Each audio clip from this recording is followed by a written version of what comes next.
Welcome to online class. I am Srishti Pandey, teach for Hindi. Continued the chapter. आज हम Hindi first का part 5 पढ़ाएंगे, तो चलिए आगे पढ़ते हैं। एक मकान पंडित जी को कपड़े नहाने के लिए दिया गया। उसके भी रोज धाए जाने की योजना हुई। पंडित महाशय ने 2 जोड़े कपड़े रखे। उसमें एक जोड़े इस कमरे में रखा गया। प्रातःकाल जिस कपड़े को पहनकर आप साहब के यहाँ आते हैं उसे इस कमरे में रख दें और कमरे में रखा हुआ जोड़ा पहनकर आप पढ़ते थे। चलते समय फिर उसे बदलकर घर वाला जोड़ा पहन लेते थे। इतने महाभारत के बाद सर विलियम ने राम रामो रामा शुरू किया। न विलियम संस्कृत जाने न कवि भूषण महाशय अंग्रेजी पाठ कैसे चले। खैर इतनी थी कि साहब थोड़ी सी टूटी फूटी हिंदी बोल लेते थे। उसी की मदद से पाठारंभ हुआ।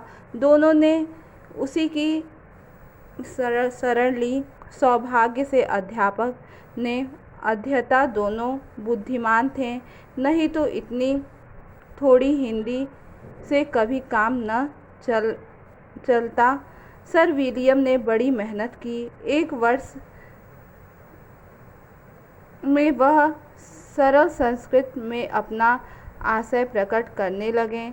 संस्कृत में लिंग भेद और क्रिया के रूप बहुत मुश्किल है, बहुत संभव है। पहले पहर में सर विलियम ने बहुत सी संज्ञाओं और क्रियाओं के रूप कागज पर लिख लिए होंगे, उनकी तालिकाएं बना ली होगी। इन्हीं की मदद से उन्होंने आगे काम निकालना होगा। किस तरह उन्होंने पंडित रामलोचन से संस्कृत सीखी कहीं लिखा हुआ नहीं मिलता। यदि उसी पाठन ग्रहण प्रणाली मालूम हो जाती तो उसे जानकर जरूर कौतूहल होता। एक दिन सर विलियम जोस पंडित महाशय से बात कर रहे थे। बातों में नाटक का जिक्र आया। आपको मालूम हुआ कि संस्कृत में भी नाटक ग्रंथ हैं। उस समय भी कलकत्ता में अमीर आदमियों के यहाँ नाटक खेले जाते थे। धन्यवाद। इसके आगे कहानी अगले वीडियो में।